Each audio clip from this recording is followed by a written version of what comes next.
Em um dos vídeos do canal, falamos sobre o átomo, a menor partícula que forma a matéria. Assim era a designação utilizada anteriormente.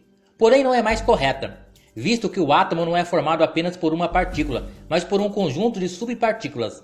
Agora, a melhor denominação para descrever o átomo é como a menor estrutura organizada que forma a matéria, pois as partículas que formam o átomo estão nesse estado, organizadas para poder constituir toda a matéria que conhecemos e que não conhecemos também.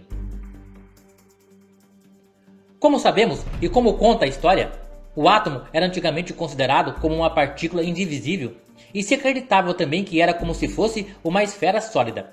Porém, com o avanço da ciência e tecnologia, os estudos sobre o mundo atômico foram se desenvolvendo e graças à invenção e fabricação de poderosos microscópios, se possibilitou a observação do mundo atômico que até então era um mundo insondável. Assim se constatou definitivamente que os átomos não eram maciços e indivisíveis como se acreditava. E para a surpresa dos pesquisadores se constatou que os átomos são formados não por uma partícula como se acreditava na antiguidade, mas por um conjunto delas. Assim, quais são as partículas fundamentais da matéria? Até bem pouco tempo, cerca de meio século atrás, acreditava-se que a matéria era composta principalmente por prótons, nêutrons e elétrons. Porém, o estudo das radiações nucleares e de choques entre partículas em aceleradores de partículas foi possível constatar a presença de diversos novos componentes da matéria. Assim, se analisarmos novamente o átomo agora, vamos encontrar as partículas fundamentais que o formam, como prótons, nêutrons e elétrons, e que estamos acostumados a designar como sendo o próprio átomo em si, o que está correto. Porém, novas partículas foram identificadas e demonstraram que tanto prótons como nêutrons são formados por subpartículas bem menores, que ficaram conhecidas como quarks. Podemos designar os quarks como uma partícula elementar e um dos dois elementos básicos que constituem a matéria. O outro é o lepton, categoria de partículas ao qual pertence o elétron. Quarks se combinam para formar partículas compostas chamadas de hadrons. Os mais estáveis desse tipo são os prótons e nêutrons, que são os principais componentes do núcleo atômico. Devido a um fenômeno conhecido como confinamento, quarks nunca são diretamente observados ou encontrados isoladamente na natureza. Eles podem ser encontrados apenas dentro de hadrons, como os bárions, categoria a que pertencem os prótons e nêutrons. Existem 6 tipos de quarks: up, down, strange, charm, boson e top. Os quarks up e down possuem as menores massas entre todos os quarks. Os quarks mais pesados mudam rapidamente para quarks up e down por meio de um processo de decaimento, que é a transformação de um estado de maior massa a um estado de menor massa. Devido a isso, quarks up e down são geralmente estáveis e são os mais comuns no universo, enquanto que os quarks strange, charm, boson e top só podem ser reproduzidos em colisões de alta energia, como as que envolvem os raios cósmicos em aceleradores de partículas. Quarks possuem várias propriedades, como a carga elétrica, a massa, a carga de cor e o spin. Quarks são as únicas partículas elementares do modelo padrão da física de partículas que experimentam todas as 4 forças da natureza: eletromagnetismo, gravidade, força forte e força fraca. Também são as únicas partículas conhecidas cuja carga elétrica não é o múltiplo inteiro da carga elementar.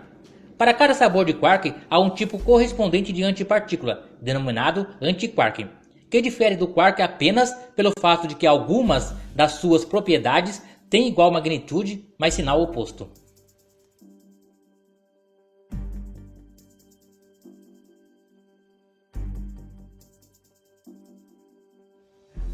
Por volta de 1970, os físicos estavam incertos acerca do mecanismo de ligação do núcleo atômico. Era claro que ele era formado por prótons e nêutrons, e que o próton tinha carga elétrica e o nêutron era eletricamente neutro. Pela compreensão física da época, os prótons deveriam se repelir e fazer o átomo decair rapidamente, mas isso não acontecia. Era necessária uma nova teoria da física para explicar esse fenômeno. Assim, a força forte foi postulada para explicar como o núcleo atômico continua unido apesar da mútua repulsão eletromagnética dos prótons. Essa era a hipótese da força forte, uma força fundamental que atuava no núcleo atômico. Experimentos mostraram que isso força o núcleo a ficarem juntos, mesmo com a repulsão eletromagnética dos prótons. a força forte é 100 vezes mais forte que a eletromagnética. Como foi dito anteriormente, as pesquisas levaram à descoberta que prótons e nêutrons não eram as partículas fundamentais, e que eram formados de quarks, e que a atração entre núcleos era realizada de uma forma colateral do que ocorria dentro deles, fazendo os quarks ficarem unidos. A teoria da cromodinâmica quântica é que os quarks transportavam o que era chamado de carga de cor, embora não tenha nenhuma relação com a luz visível. Quarks com cor diferentes se atraem como resultado da forte interação que é mediada por partículas chamadas de gluons. Os gluons são partículas responsáveis pela interação da força nuclear forte, mas são desprovidos de massa ou carga elétrica. São os mediadores das interações entre os quarks, funcionando como uma cola através das cores, não a cor conhecida por nós no espectro visível, mas conhecido como carga-cor, que os mantém unidos. Portanto, são os gluons que seguram os quarks up e down de modo a constituir os prótons e os nêutrons. Dessa interação gluon e quark é originada a força nuclear forte, que tem como papel fundamental manter os quarks juntos uns aos outros, bem como os nêutrons e os prótons, no núcleo atômico. Sem essa força, a matéria como conhecemos não existiria.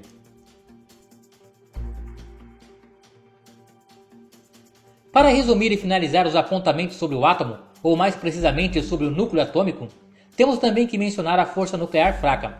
A força nuclear fraca também é uma das 4 forças fundamentais da natureza, que são consideradas forças não redutíveis a qualquer outra e que regulam o modo como a matéria interage entre si. A atuação dessa força é vista no decaimento radioativo. Ao contrário da força nuclear forte, também afeta os leptons, partículas quânticas que formam os elétrons, muons, taus e neutrinos. Enquanto os gluons são os mediadores da força nuclear forte, na força nuclear fraca temos como mediadores os bósons W e Z. São mediadores muito pesados e lentos, o que não lhes conferem a qualidade de bons transmissores de energia. O bóson Z chega a ser mais de 22.000 vezes mais massivo que um quark up. Por isso, a força nuclear fraca é a menos considerável em relação à força eletromagnética e à força nuclear forte. Seu raio de alcance é 1000 vezes menor que o raio de alcance da força forte. Porém, se ela não existisse, a fusão de hidrogênio no núcleo do Sol, que forma o deutério, não aconteceria e a nossa estrela se apagaria. Sua intensidade é menor que a das forças eletromagnética e forte, mas é maior que a gravitacional. Um forte abraço a todos. Deixem uma curtida nesse vídeo e compartilhe o mesmo para que essas informações possam alcançar o maior número de pessoas.